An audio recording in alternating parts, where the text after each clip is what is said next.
Jessica, you going to Growing Spirits? Yes. Have fun, Haley. Excellent. Have a great time, Talon. Thank you.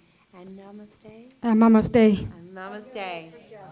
I love you. Mama's Day. We love you. It's my brother's birthday today. Oh, happy birthday to your brother. I wish happy birthday, my brother. I got a FaceTime with him. Yay. I can love him. Yeah. I invited my best to lunch. All right. And my brother. I love you, brother. Yes, and we love you, and happy birthday to your brother. Namaste. Mama's Day. Namaste. All right. All right, go have fun making a new creation today in Growing Spirits. There's Joanne right there. You bet. Namaste. Awesome. Okay, so we have an amazing talk coming to us from Reverend Doug Craig. Woo!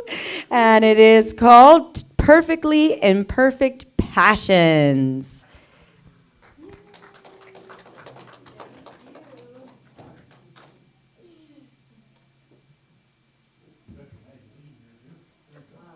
Good morning. Good morning. I wanted to turn myself on here, but before I do, I was thinking about that tact. Have you ever wanted to tell somebody that they were stupid? Of course, we're doing tact. So you would say, it seems to me like you have difficulty thinking. You're challenged. And it's more difficulty than you leave it like that, then they have to think about it. When they're really anxious, call them stupid. Oh, did I say that? Okay, there we go. Now I have to watch it. Well, it's good to be here today. How's everybody doing? Woohoo!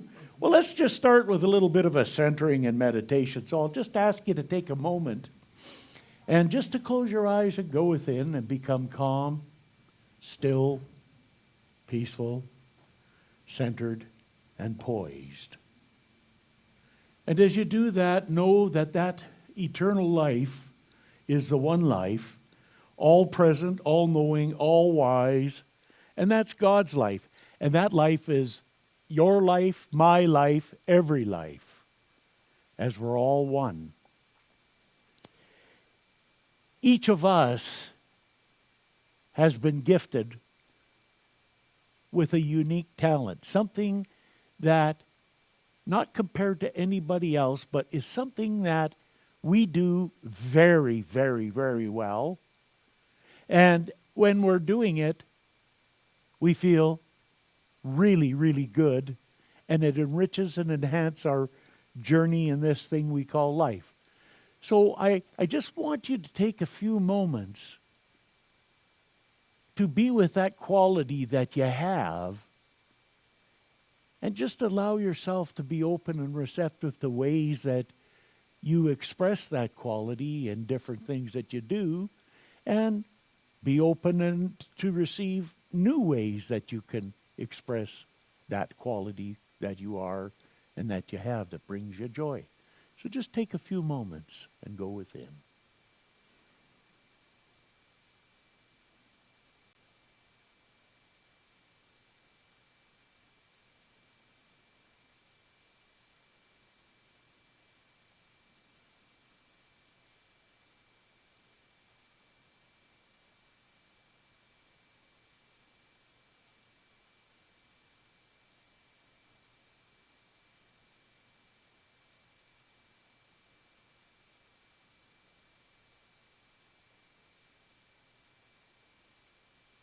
So as I focused on that quality that I have, I accept that that is my uniqueness. And as I let it shine, I experienced peace, prosperity, fulfillment, and happiness. For that is our divine birthright. And as I know that for myself, I know it for each one here, and I know it to be our truth as we focus in on what it is that we are and what it is that we do exceedingly well. And we continue building on that and sharing our light with the world and know that goodness returns. So we give thanks, we know it to be so, and so it is.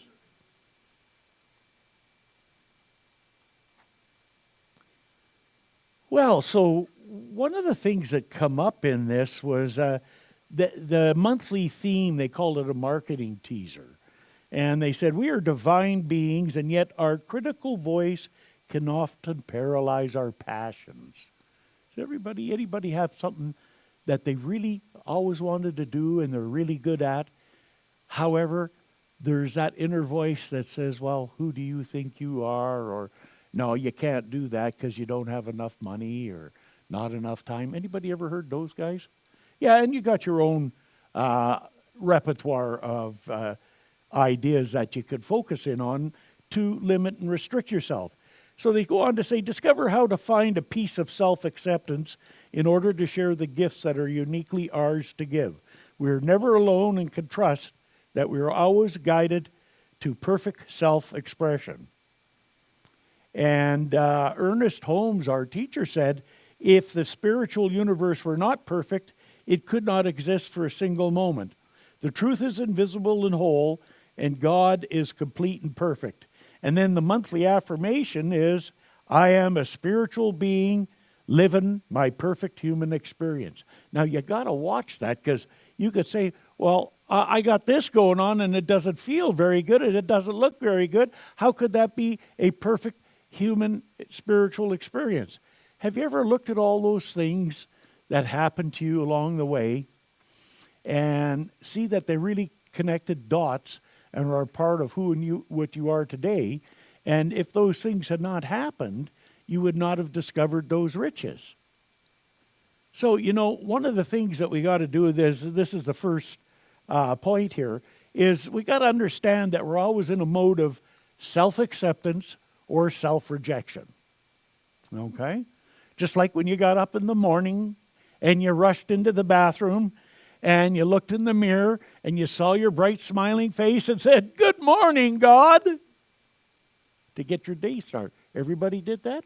Or did you go in and look at that face and go, "Good God, morning"? Right? So we set the tone. And one of the things that paralyzes our passion, and I went through this growing up, and this is the self-rejection part. I looked at what some of my buddies were good at. They weren't academic by any means, but they were really good and could draw pictures, artists. I just love people that could draw art. I never could. I remember going to my grandson when he was 5 years old to the kindergarten teacher, wanted the parents to come in to see his problem that he was having with his artwork. And of course, they weren't available, so I went. And she says, "See this picture? This is your grandson's picture." So he's got a stick mom and a stick dad, a stick grandpa, and that's his family. And then she goes, and this is how a normal 5-year-old kid does a picture. Well, that didn't do very good for me. And the reason that it didn't is I said, now, look, I'm a professor, a professional accountant, I got all this other stuff. I'm a minister, all this stuff. And that boy's picture is better than what I can do. I can't even do stick pictures that good. So what are you really saying about me? So I called her on it. She didn't really like it, but it needed to be brought to her attention. Just because a person isn't good at drawing a picture doesn't mean they aren't good. But that's not the word I heard. Okay? And I was never good at mechanics. I could take things apart on the car, but there was always stuff left over when I put it back together, and it never did really work, and it cost me more than if I would have just took it to somebody else. And it's still the same way. I don't do stuff around the house that needs fixed. Anna does it. Okay? No, true, because it don't work. She does it really well or knows how to get it done. I don't. I just supervise. I'm really good at that. Okay, but, growing up, and I was never good at athletics because, faster than the slowest runner, it's all you got to do to get out of trouble. Anybody heard that? Great, except I was the slowest runner. And trying to get away from animals, everybody runs, and you got to deal with what the residual is and what the bear's doing. True stories, eh? So a person can grow up like me, not knowing and accepting what I was good at. What was I good at? Well, I was really good at getting my own way. I was really good at telling stories and painting pictures and really good. I was really, really good at being bad. I mean, I was a professional bad guy for 17 years and hardly ever got caught and could talk my way out of almost anything. But, that's not a big deal. Anybody could do that. No, not anybody could do that. I spent my life comparing myself to other people about what I couldn't do, and that's what this thing is there, paralyzing our passion. I didn't even know I had a passion, and yet I did because it was evident with the things I did, like I was good at leadership. And I loved getting things organized. I threw the biggest and best parties in the Bow Valley ever. And they were good. Everybody talked about it, but I didn't think it was a big deal, right? I didn't know that everybody can't do that. So part of what brought me to this teaching and part of what was learning is to start focusing in on what I was good at and how I could outpicture that. I was doing it in a bad way and being successful, so I should be able to do it in a good way and be successful. It makes sense. But it was accepting that. And then, I hear people all the time, well, I really love doing this, but I can't make a living at it. I can't make any money at it. And you're right, you can't, because that's what you're saying. That's what a person says. And how many times have you said that to yourself? And everybody does it, by the way, so don't feel it's just you, okay? And you can make a living and you can have a life. It took me a long time to create it, but I had a life of doing everything I really like doing. I like being a minister and helping people and speaking, and I like being a professor and teaching. And I really, oddly enough, I like accounting and numbers. Hard to believe, right? But I'm good at it. Really good at it. And I was really good at teaching it. And I'm really good at being a Santa, and I like that. I'm good at counseling, and I like that. I don't do nothing that I'm not good at. Because what I'm not good at, somebody else is, and I get them to participate. I just had the joy of doing something after my last talk here I never thought I'd ever do again in my life.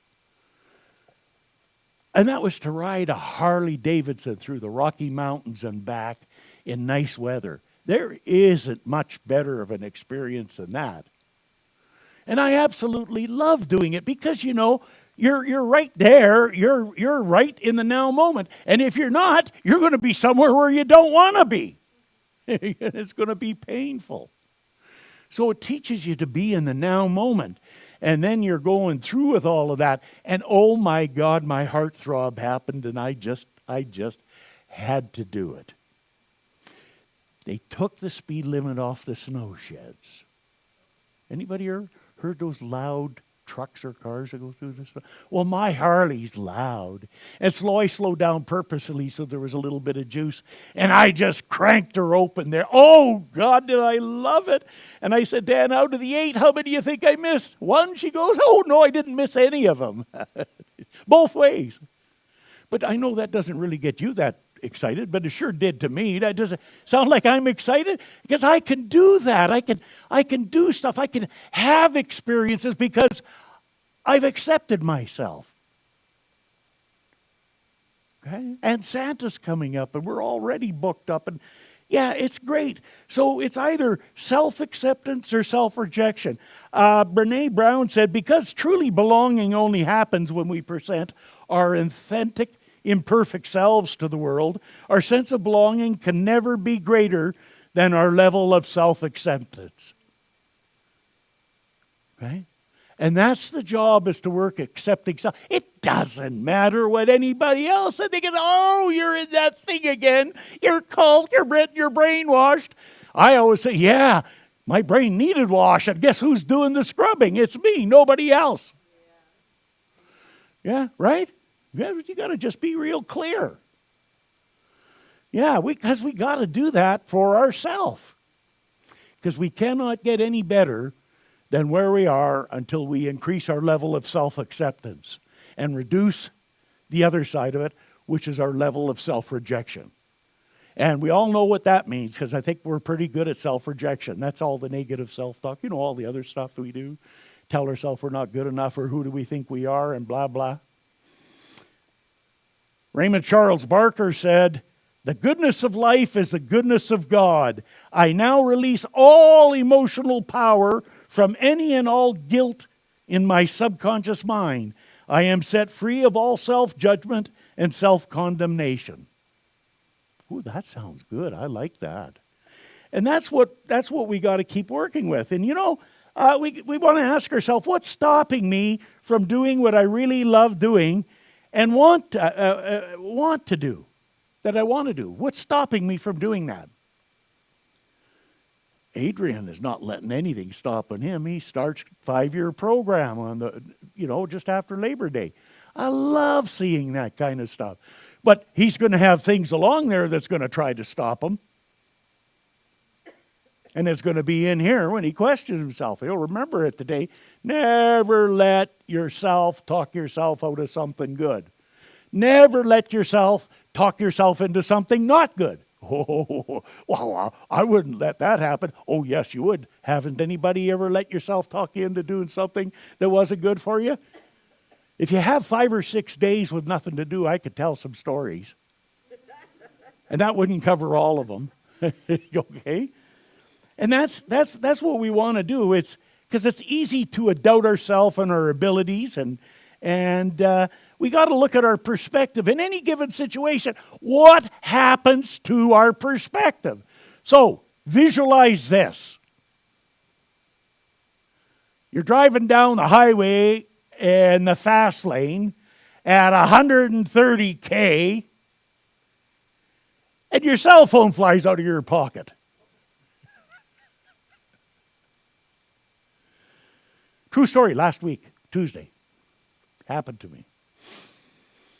So, can you begin to imagine what happens with the mind? Just imagine that happening to you. I don't know how much you're dependent on your cell phone and how much stuff you got in there that maybe you should store or do something like this. So anyhow, I had a little quick trip because I knew it was right by this emergency thing by Callaway Park. I didn't find it, so I went in and I got Anna. So, okay, come back here and I'm going to walk up and down the ditch and, on either side. And I did. I couldn't find it. Then I'm going back in. I'm going. Now, I could get really upset, but I'm tense. But I'm going, okay, I know that it's really not lost. It's somewhere. And the intention is to find it, but that's not what I'm focusing on. I want to know where it is. Okay? So I put that declaration in, and then something popped into my mind. Well, I could try Google Find. Fortunately, I had unlocked the feature on my phone, and I looked it up. Holy crap, it's right there. So we went back in, I went back out, we walked up and down the ditch. And meanwhile, I got to tell you, I'd already done an hour and a half walk, plus this walking in the ditches 33 above. And I got to tell you, I'm starting to look like I don't know what, but it was red. And finally, we were going, and I couldn't get there. I get frustrated. I said, no, be clear. Get the vision proper. Get out of this stuff and look at the bigger picture. So I got up, I examined the location. I go, oh, I got to go down to the edge of the property. So I went down to the property line. Well, it should take a couple of steps right up, and it should be right here. And there it was, sitting right there like this. This phone, no scratches, no dust, nothing. Don't ask me how that happened, but I got my phone back. Now, could you imagine the trauma I could have put myself through? What would happen to you? What would your trauma be, you see? And then you get into all those things about yourself, about that you can do that, but I didn't. I went right back to that Prosperity Plus 3 course we're taking, and I took it last summer, and I was remembering that concept from last summer, and I think we haven't done it yet. Oh, I think that's tonight's lesson. And I went to the class after, got in there late, and that's what the lesson was about, that, finding that stuff and getting it back. So anyhow, we've got to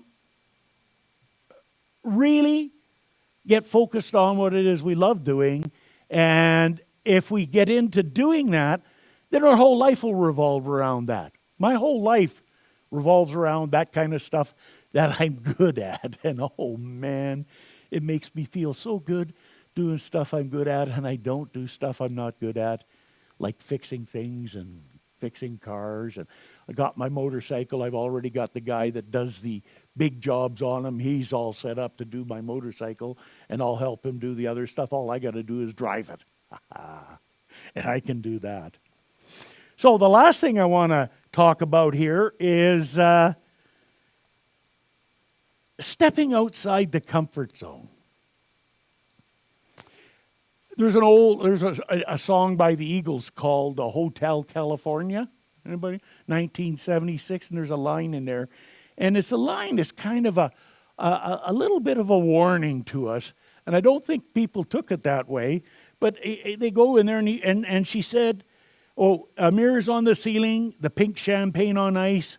And she said, we're all just prisoners here of our own device.